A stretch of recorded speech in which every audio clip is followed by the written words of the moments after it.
Assalamualaikum, good evening dear friends, this is Mehraj from the knowledge hub of aspiring minds. आज मैं आपके लिए बहुत इंपॉर्टेंट नोटिफिकेशन लेके आया हूँ रिगार्डिंग द टीचर पोस्ट।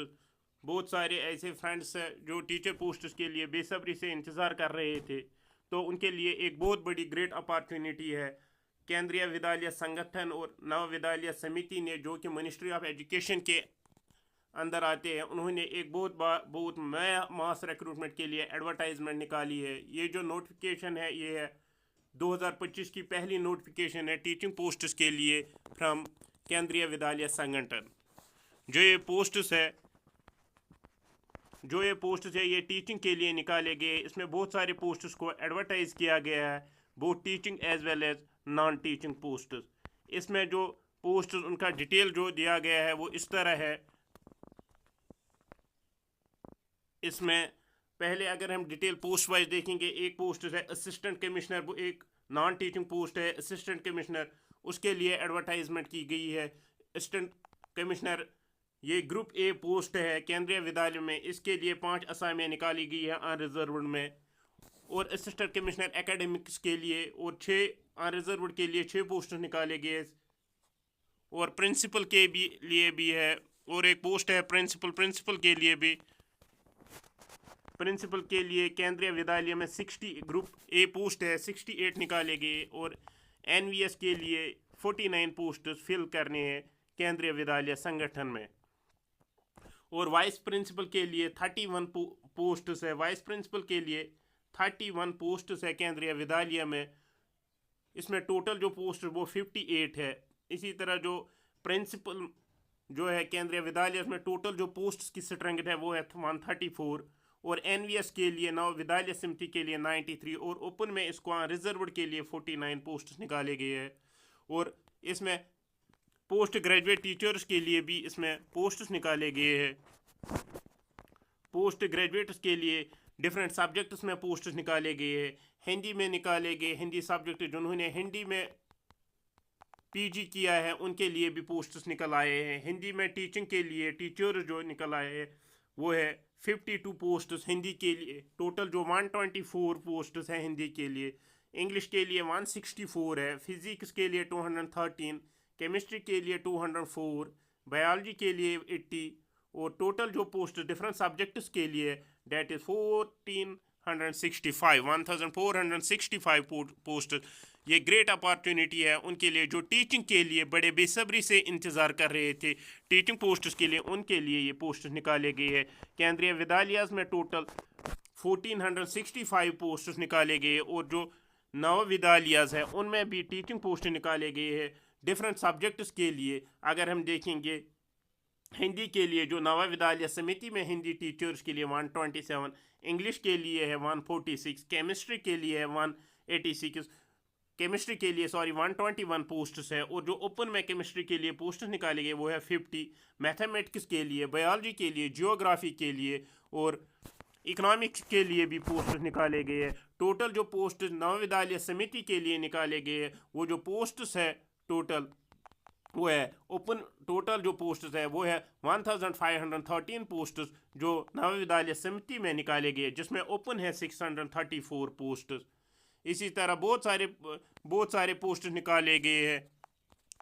अगर हम देखेंगे पीजीटी के लिए जो पोस्ट ग्रेजुएट उनको मॉडर्न लैंग्वेजेस में भी पोस्ट निकाले गए, या टीजीटीज़ के लिए केंद्रीय विद्यालय में पोस्ट निकाले गए। टीजीटी के लिए जो ट्रेनड ग्रेजुएट टीचर्स होते हैं उनके लिए पोस्ट निकाले गए। उसमें जो स्पेशल है सोशल स्टडीज़ के लिए 327 पोस्ट, इंग्लिश के लिए 314 पोस्ट, साइंस के लिए 177 पोस्ट और स्पेशल एजुकेटर 493। टोटल जो पोस्ट वो है 2794। यानी कि ये जो रिक्रूटमेंट है बहुत बड़ी मास रिक्रूटमेंट है, जिसमें बहुत सारे टीचिंग और नॉन टीचिंग पोस्ट्स को रिक्रूट किया जाएगा थ्रू केंद्रीय विद्यालय संगठन एवं नव विद्यालय समिति। इसमें लाइब्रेरियन के लिए भी पोस्ट निकाले गए। लाइब्रेरियन के लिए जो पोस्ट्स है अगर हम देखेंगे ओपन में इसके पोस्ट वो है 61 पोस्ट। और अगर हम देखेंगे टोटल जो पोस्ट्स है वो है 147 पोस्ट लाइब्रेरियन के लिए भी निकाले गए हैं। अगर हम देखेंगे नव विद्यालय समिति में ट्रेनेड जो ग्रेजुएट टीचर्स है उनके लिए भी पोस्ट निकाले गए हैं, जिसमें अगर हम देखेंगे इंग्लिश के लिए खास तौर पर जो अनरिजर्व पोस्ट 115 है, टोटल है 281। सोशल साइंस एंड मैथमेटिक्स के लिए 116, टोटल 279। और जो अगर हम देखेंगे टीजीटी फिजिकल एजुकेशन है, physical training graduate teacher physical education जिन्होंने पीटीआई की ट्रेनिंग की है उनके लिए फिजिकल एजुकेशन की उनके लिए भी पोस्ट निकल आए हैं बहुत सारे पोस्ट। या आर्ट्स के लिए 144 टीचर। अगर हम साइंस की बात करेंगे इसमें 208 पोस्ट जो ओपन में वो है 86 पोस्ट। यानी कि अगर हम देखेंगे बहुत सारे पोस्ट जो उनको एडवर्टाइज किया गया, ये एक ग्रेट अपॉर्चुनिटी रहेगी उन तमाम लोगों के लिए जो टीचिंग पोस्ट के लिए बड़े देर से इंतज़ार कर रहे थे, उनके लिए पोस्ट। अगर हम देखेंगे स्पेशल एजुकेटर की भी 202 असामियाँ निकाली गई है। और अगर हम देखेंगे टोटल जो 495 यानी कि जो ट्रेनर ग्रेजुएट टीचर्स नव विद्यालय समिति में वो है टोटल 3000 अप्रॉक्सीमेट 3000 पोस्ट। अगर हम देखेंगे लैंग्वेजेस में भी बहुत सारे पोस्ट निकाले गए हैं नव विद्यालय समिति में। अगर हम बात करेंगे अब प्राइमरी टीचर जो केंद्रीय विद्यालय संगठन में प्राइमरी टीचर, वो तो बहुत बड़ी रिक्रूट मास रिक्रूट में बहुत सारे लोगों को रिक्रूट किया जाएगा। इसमें अगर हम देखेंगे जो पोस्ट है टोटल पोस्ट अप्रॉक्सीमेटली 3400 पोस्ट्स को प्राइमरी टीचर्स के लिए रिक्रूट किया जाएगा, जिसमें स्पेशल एजुकेटर जो प्राइमरी के लिए 494 पोस्ट। अगर हम देखें पीआरटी प्राइमरी टीचर्स के लिए 2684 यानी कि जो टोटल पोस्ट जो एडवर्टाइज किए गए हैं इसमें for primary teacher date is 3365 post. अगर हम नॉन टीचिंग पोस्ट्स की बात करेंगे, बहुत सारे लोग ऐसे भी होंगे जो नॉन टीचिंग पोस्ट्स के लिए भी बड़ी बेसब्री से इंतज़ार कर रहे थे, उनके लिए भी बहुत ग्रेट अपॉर्चुनिटी है, उनके लिए भी पोस्ट्स एडवर्टाइज किए गए। एक बहुत पोस्ट जो बहुत अच्छा पोस्ट यहाँ पे निकाला गया है KVS के लिए नॉन टीचिंग पोस्ट, इसमें एडमिनिस्ट्रेटिव ऑफिसर है, फाइनेंस ऑफिसर है, इंजीनियरिंग के लिए असिस्टेंट इंजीनियर है, असिस्टेंट सेक्शन ऑफिसर्स है, जूनियर ट्रांसलेटर है, सीनियर सेक्रेटरी असिस्टेंट है, जूनियर सेक्रेटरी असिस्टेंट या सिटिनो के लिए भी। इसमें अगर हम देखेंगे एडमिनिस्ट्रेटिव ऑफिसर के टोटल 12 वैकेंसीज निकाले गए हैं। इसी तरह फाइनेंस के लिए 5 टोटल। अगर हम देखें सीनियर सेक्रेटरी असिस्टेंट वो है 280 या असिस्टेंट सेक्शन ऑफिसर के लिए 74 पोस्ट को फिल किया जाएगा इस रिक्रूटमेंट में, या सिटिनो के लिए 57 पोस्ट्स को फिल किया जाएगा इस रिक्रूटमेंट से। ये नॉन टीचिंग पोस्ट्स थे जो जिनको केंद्रीय विद्यालय में KVS के लिए एडवर्टाइज किया गया। और इसी तरह नव विद्यालय के लिए भी कुछ पोस्ट्स को नॉन टीचिंग में एडवर्टाइज किया गया है, जिसमें जो टोटल पोस्ट्स है वो है अप्रॉक्सीमेटली 600 से 700 पोस्ट।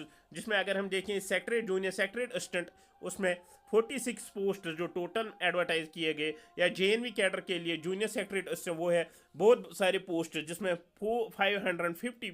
552 पोस्ट, या लैब अटेंडेंट के लिए 165 पोस्ट, मल्टीटास्किंग के लिए 24 पोस्ट।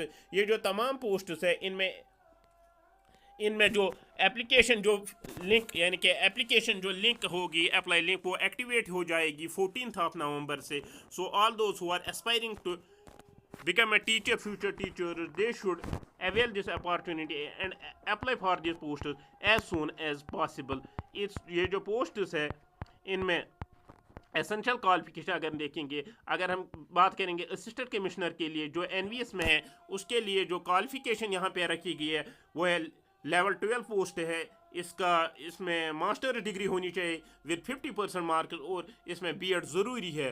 या कोई भी बंदा जो काम कर रहा है किसी भी सेंट्रल लेवल ऑर्गन या स्टेट लेवल ऑर्गेनाइजेशन में पे लेवल 12 में फॉर एटलीस्ट 3 ईयर्स, उसके लिए पोस्ट एडवर्टाइज की गई है। और इसी तरह अगर हम देखें असिस्टेंट कमिश्नर KVS में उसके लिए भी पोस्ट एडवर्टाइज की गई है।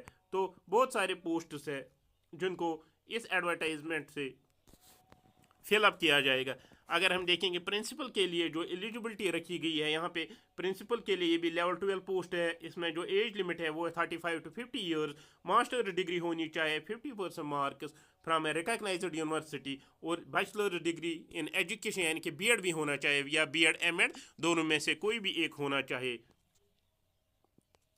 इसी तरह अगर हम देखेंगे वाइस प्रिंसिपल के लिए भी ये लेवल 10 पोस्ट है, इसके लिए भी मास्टर डिग्री यानी कि ज़्यादातर इसमें मास्टर डिग्री वाले एलिजिबल है नॉन टीचिंग पोस्ट्स के लिए। यहाँ पे मास्टर डिग्री वाले एलिजिबल है जिनके पास बीएड होगा। अगर हम पीजीटी के लिए पोस्ट ग्रेजुएट टीचर्स के लिए अगर हम उनकी बात करेंगे, उनके लिए जो ये पोस्ट है पीजीटी पोस्ट, ये लेवल 8 होगा। इसमें जो अपर एज लिमिट दिया गया है वो है अप टू 40 ईयर्स। इसमें जो क्वालिफिकेशन है इनको मास्टर डिग्री होनी चाहिए from recognised subject with 50% marks और बीएड होना चाहिए।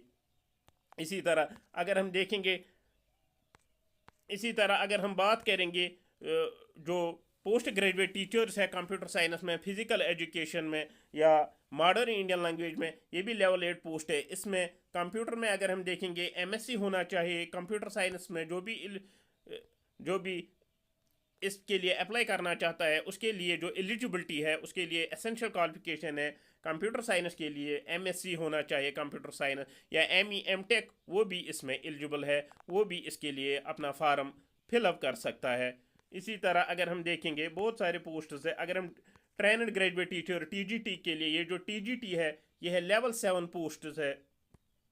लेवल 7 पोस्ट है ट्रेनड ग्रेजुएट टीचर जो है ये लेवल 7 पोस्ट है। इसकी जो अपर एज लिमिट है नॉट एक्सीडिंग 35, बिलो 35 ईयर्स होना चाहिए, नॉट एक्सीडिंग 35। इसके लिए जो एलिजिबिलिटी है वो बैचलर डिग्री होनी चाहिए कंसर्न सब्जेक्ट में विद 50% मार्क्स, और जो यहाँ पे जो बीएड है वो ज़रूरी रखा गया है। बोथ केवीएस और एनवीएस के लिए जो भी टीचिंग पोस्ट्स है उनके लिए जो बीएड वो ज़रूरी रखा गया है।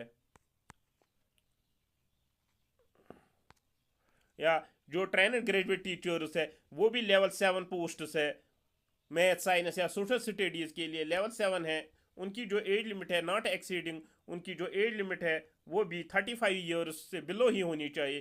केवीएस के लिए 50% होना चाहिए, किसी भी सब्जेक्ट में 50% होना चाहिए इन द कंसर्न सब्जेक्ट, और इसमें बीएड ज़रूरी है।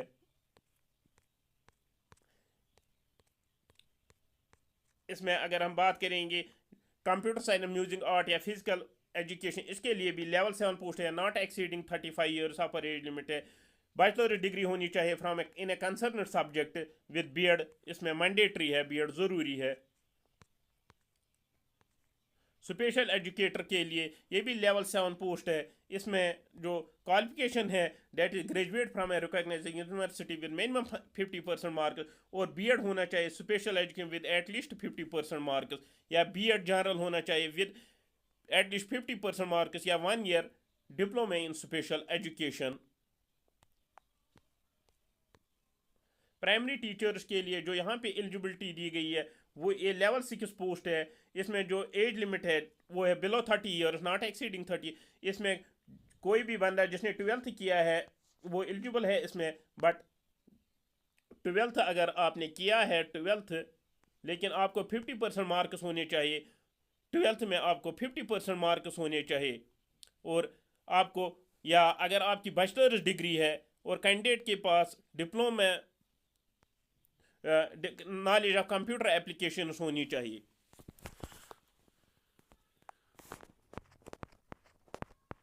अगर हम बात करेंगे फाइनेंस ऑफिसर के लिए या एडमिनिस्ट्रेटिव ऑफिसर के लिए, उसके लिए जो एलिजिबिलिटी है वो है लेवल 10 पोस्ट है। इसके लिए ग्रेजुएट होना चाहिए फ्रॉम ए रिकॉग्नाइज्ड यूनिवर्सिटी से ग्रेजुएट होना चाहिए, और इसको 3 इयर्स एक्सपीरियंस होनी चाहिए इन ए लेवल 7। इसी तरह फाइनेंस ऑफिसर ये भी लेवल 6 है। बैचलर डिग्री कॉमर्स में होनी चाहिए, बैचलर डिग्री। एई के लिए भी होना चाहिए बैचलर डिग्री या ग्रेजुएट होना चाहिए in civil engineering from recognised institute. अगर हम असिस्टेंट सेक्शन ऑफिसर की बात करेंगे ये भी लेवल 6 पोस्ट है। इसमें बैचलर डिग्री होनी चाहिए रिकॉग्नाइज्ड यूनिवर्सिटी से, और इसमें जो एक्सपीरियंस होनी चाहिए या वर्किंग नॉलेज होनी चाहिए, हिंदी एंड इंग्लिश, कंप्यूटर की नॉलेज भी चाहिए, और वही एलिजिबल है जो वर्क करता है, जो ऑलरेडी एम्प्लॉयड है with minimum 3 years experience in level 4। ये जो तमाम पोस्ट्स है इनके लिए 14 से लिंक अप्लाई लिंक जो वो एक्टिवेट हो जाएगी 14 से 14 था, और ये जो पोस्ट्स हैं इनमें बहुत सारे पोस्ट में शेड्यूल ट्राइब्स के लिए एज रिलैक्सेशन दी गई है, और जो रेगुलर एम्प्लॉयज़ होते हैं एनवीएस में या उनके लिए भी 5 साल की एज में छूट दी गई है। तो ये जो एप्लीकेशन है इसमें जो नॉन टीचिंग पोस्ट्स के लिए जो इसमें जो मोड ऑफ सिलेक्शन होगा इसके लिए 2 टायर एग्जामिनेशन होगा। इसमें 2 टायर एग्जामिनेशन होगा, उसके बाद इंटरव्यू। जो रिटन में इसकी जो वेटेज होगी वो होगी 85% और 15% मार्क्स टायर 2 में। रिटन में मेरिट लिस्ट को प्रिपेयर किया जाएगा 85% and 15% to the marks obtain by the candidates. और इंटरव्यू में 100 से इनके मार्क्स होंगे, चाहे केवीएस के लिए एनवीएस के लिए, दोनों के लिए जो पोस्ट्स है इसके लिए 2 टायर एग्जामिनेशन होगा। पहले जो फर्स्ट टायर के लिए जो उसमें रीजनिंग होगी, numerical ability, basic computer applications या जनरल नॉलेज या पर्टिकुलर जो सब्जेक्ट है जिस सब्जेक्ट में आपने अप्लाई किया होगा उसमें उसकी प्रोफेशनल नॉलेज भी चेक की जाएगी। तो टायर सेकंड अगर में हम देखेंगे, टायर सेकंड में जो एग्ज़ाम होगा वो होगा जनरल अवेयरनेस, करंट अफेयर्स होगी, कंप्यूटर ऑपरेशन, इंग्लिश होगा और कोई भी एक इंडियन लैंग्वेज। उसके बाद जो भी शॉर्ट लिस्ट हो जाएगा उसको फिर इंटरव्यू के लिए बुलाया जाएगा और फिर फाइनल मेरिट लिस्ट को प्रिपेयर किया जाएगा। Thank you. ये this was all about this recruitment. Hope you like it. Do please share with others and subscribe the channel. Goodbye. Fi Amanillah.